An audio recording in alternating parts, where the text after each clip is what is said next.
Hello friends. तो हम continue करते हैं अपने जीएसटी की डिस्कशन को और हम हैं चैप्टर नंबर 4 के टेस्ट योर नॉलेज के क्वेश्चन पे। और हमारा पहला क्वेश्चन है, in case of a domestic supply what is the place of supply where goods are removed.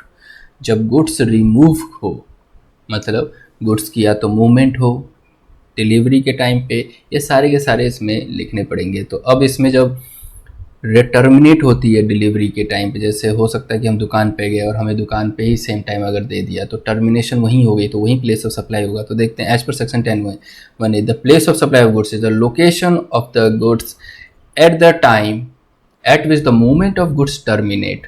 Moment of goods जहाँ पे टर्मिनेट हो गया for delivery to the recipient, जिस रिसिपिएंट को डिलीवरी कर रहे हैं वहाँ पे मोमेंट ऑफ गुड्स टर्मिनेट, मतलब वहाँ के बाद मोमेंट अब नहीं होगी, तो वो प्लेस ही क्या हो जाएगी, place of supply. What will be the question number 2? What will be the place of supply if the goods are delivered by the supplier to another person on the direction of a third person? भाई B2 ये third party वाला हो गया, bill to ship to model हो गया। तो मैंने बताया था कि थर्ड पार्टी के केस में जो थर्ड पार्टी इंस्ट्रक्शन दे रहा है सप्लायर को कि इस रिसिपिएंट को दे देना, तो जो थर्ड पार्टी दे रहा है वो थर्ड पार्टी का जो लोकेशन है वही प्लेस ऑफ सप्लाई हो जाएगा। As per section 10 it would be deemed that, answer number 2, that the third person has received the goods, ये मान लिया जाएगा कि तीसरे बंदे ने, थर्ड पर्सन ने गुड्स रिसीव किया, and such place of supply of such goods will be the place of supply of business of such person. तो थर्ड पर्सन का जो प्लेस ऑफ बिजनेस होगा वही प्लेस ऑफ सप्लाई माना जाएगा। Question number 3, what is the place of supply where the goods or services are supplied on a board or conveyance such a vessel, an aircraft and a train, a motor vehicle। जब आप convince से, vessel से जा रहे हो, aircraft से जा रहे हो, ट्रेन से जा रहे हो, मोटर व्हीकल से जा रहे हो, तो ऐसे में गुड्स और सर्विसेज का क्या होगा प्लेस ऑफ सप्लाई। गुड्स में जहाँ पे गुड्स टेकन ऑन बोर्ड हुआ, और सर्विसेज केस में जहाँ पे फर्स्ट शेड्यूल ऑफ डिपार्चर है। तो पढ़ लेते हैं। Now देखो, as per section 10 in respect of goods the place of supply is the location at which such goods are taken on board। जो इसमें की टर्म्स है ना, goods are taken on board, उससे नंबर मिलने वाले। Now in respect of services the first schedule point of departure, वो technical word मिल गया ना इंस्टीट्यूट को, तो वो आपको मार्क्स देगा। The place of supply is the location of the first schedule point of departure of that conveyance, जहाँ से वो डिपार्च के हुआ है, मतलब जहाँ से वो निकला है कन्वेंस, ठीक है ना, फॉर द जर्नी। तो ये हमने देख लिया क्वेश्चन नंबर 3। चलते हैं question number 4, the place of supply in relation to immovable property situated in India. अगर इमूवेबल प्रॉपर्टी इंडिया में सिचुएटेड है तो is the location of immovable property, क्या इमूवेबल प्रॉपर्टी मतलब बिल्डिंग अगर इंडिया में सिचुएटेड है तो प्लेस ऑफ सप्लाई क्या वो बिल्डिंग का लोकेशन मान लिया जाता है। Suppose a road is constructed from Delhi to Mumbai, अगर एक रोड बनाया जा रहा है दिल्ली से मुंबई की तरफ जिसमें बहुत सारे स्टेट्स कवर्ड हैं, what will be the place of supply for construction service. तो कंस्ट्रक्शन सर्विस के केस में प्लेस ऑफ सप्लाई क्या होगा, तो जहाँ जहाँ जो लेंथ है रोड का, जिस स्टेट में जितना कवर करता है वो अलग अलग राज्य ही उसका प्लेस ऑफ सप्लाई हो जाएगा। तो देखो, where the immovable property is located more than one state, अगर इमूवेबल प्रॉपर्टी एक से ज़्यादा स्टेट में है located, the supply of service is treated as made in each state in proportion to the value of services separately collected or determined in terms of contract or अगर agreement में दिया हुआ है कि हर राज्य के लिए इतना इतना है सर्विस चार्ज, तो फिर तो वो उन चार्जेस के लिए प्लेस ऑफ सप्लाई हो जाएगा। Otherwise in absence of such contract, अगर वो एग्रीमेंट नहीं है तो हम देखेंगे अपने हिसाब से कि रीजनेबल बेसिस पे निकालेंगे। अब in the absence of contract agreement नहीं है तो हम प्रोपोर्शनेट वैल्यू निकाल लेंगे, है ना, कि कहाँ पे कितना एरिया किस राज्य में लोकेटेड है, उस हिसाब से प्रॉपर्टी की हम वैल्यू निकाल लेंगे। Now question number 5, what would be the place of supply of service provided by an event management company for organising a sporting event for a sports foundation which is held in multiple states. तो अगर sporting event organise कर रहे हैं, multiple states में organise कर रहे हैं, तो इस केस में वैसे भी अगर रजिस्टर्ड पर्सन है तब तो रजिस्टर्ड पर्सन का address, location of registered person का वो एड्रेस आ जाएगा।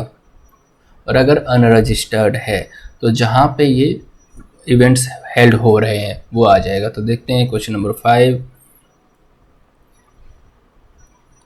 इन case of an event if the recipient of service is registered, अगर रिसिपिएंट ऑफ सर्विस जो है वो रजिस्टर्ड है तो the place of supply for servicing of organising the event is the location of such. तो फिर place of recipient ही अगर registered address available है तो वही हो जाएगा place of supply. However if the recipient is not registered, अगर recipient registered नहीं है तो the place of supply place where event is held, तो जहाँ पे इवेंट हेल्ड किया जा रहा है। और अगर मल्टीपल स्टेट्स में है तो प्रोपोर्शनेट निकाल देंगे और हर राज्य को बता देंगे कि ये तुम्हारा प्लेस ऑफ सप्लाई है। वो एग्रीमेंट बताया जाएगा कि अगर एग्रीमेंट नहीं है तो फिर प्रोपोर्शनेट वैल्यू ऑफ सर्विस पे रीजनेबल बेसिस पे जनरली एक्सेप्टेड अकाउंटिंग प्रिंसिपल के हिसाब से खुद ही बांट दो। देखो भाई किस एरिया में कितना इवेंट होल्ड हो रहा है या किस एरिया के इवेंट के लिए कितना पैसा लिया जा रहा है, तो अलग अलग स्टेट प्लेस ऑफ सप्लाई माने जाएंगे। अगर रिसिपिएंट अनरजिस्टर्ड है तो, रजिस्टर्ड है तो फिर बात ही खत्म होगी, फिर तो रजिस्टर्ड एड्रेस है उसका वही प्लेस ऑफ सप्लाई मान लिया जाएगा। Exam question number 6, what is the place of supply of service by way of transportation of goods including by mail और courier where both the supplier and the recipient of the service are located in India. जब supplier भी outside India है, supplier भी India में है, recipient भी India में है, तो ट्रांसपोर्टेशन ऑफ गुड्स कर रहे हो या बाय मेल है या कोरियर है, तो ऐसे में देखो जो रिसिपिएंट है अगर वो रजिस्टर्ड है तो रिसिपिएंट का ही एड्रेस प्लेस ऑफ सप्लाई है। और अगर रिसिपिएंट अनरजिस्टर्ड है, तो जहां पे उसको हैंड ओवर किया गया है गुड्स, ठीक है ना, वो मान लिया जाएगा प्लेस ऑफ सप्लाई। अब देखते हैं question number 6,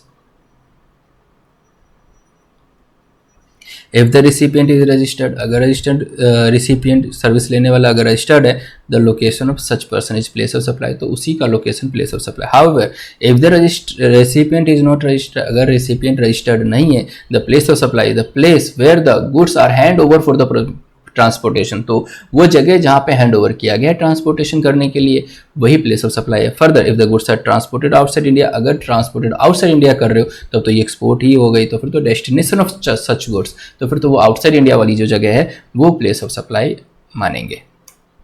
question number 7, what will be the place of supply of passenger transportation service if a person travel from Mumbai to Delhi and back to Mumbai, अगर मुंबई से दिल्ली कोई जा रहा है और मुंबई से वापस दिल्ली आ रहा है तो उस केस में पैसेंजर ट्रांसपोर्टेशन के लिए सर्विस का प्लेस ऑफ एम्बार्केशन, तो मुंबई टू दिल्ली के केस में मुंबई एम्बार्केशन प्लेस है और बैक टू मुंबई है तो फिर दिल्ली से मुंबई में तो दिल्ली है प्लेस ऑफ एम्बार्केशन, तो ये हम लिख देंगे।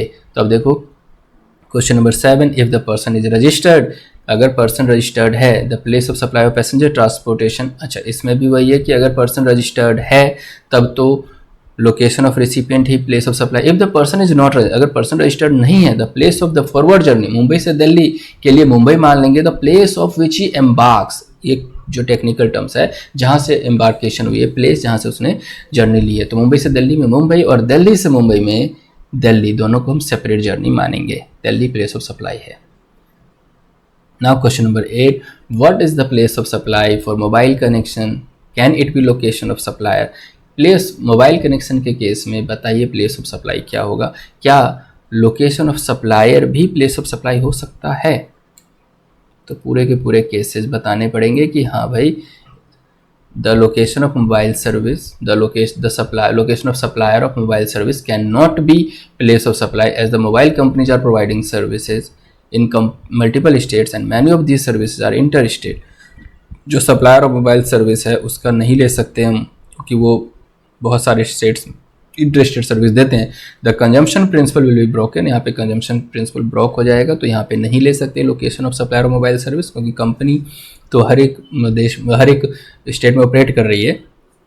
तो ऐसे में क्या करें, the place of supply for mobile connection वो depend on whether the connection is on postpaid और प्रीपेड। तो जो प्लेस ऑफ सप्लाई है मोबाइल कनेक्शन का वो डिपेंड होगा क्या वो पोस्ट पेड है या फिर प्रीपेड है। In case of postpaid connection billing address place of supply है। In case of prepaid connection तो जिस एजेंट के थ्रू बेचा गया है सिम कार्ड, जिस एजेंट के थ्रू रिचार्ज वाउचर बेचे गए हैं उस एजेंट का address is the place of address of selling agent as per the record of supplier, ठीक है।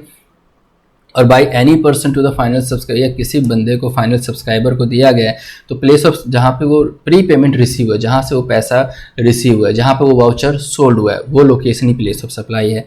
इन अदर केस अगर place of supply address of the recipient as per, अगर recipient का एड्रेस है रिकॉर्ड में तो वो ले लो, अदरवाइज अगर उसका अवेलेबल नहीं है तो प्लेस ऑफ सप्लाई हो जाएगा location of the supplier of service.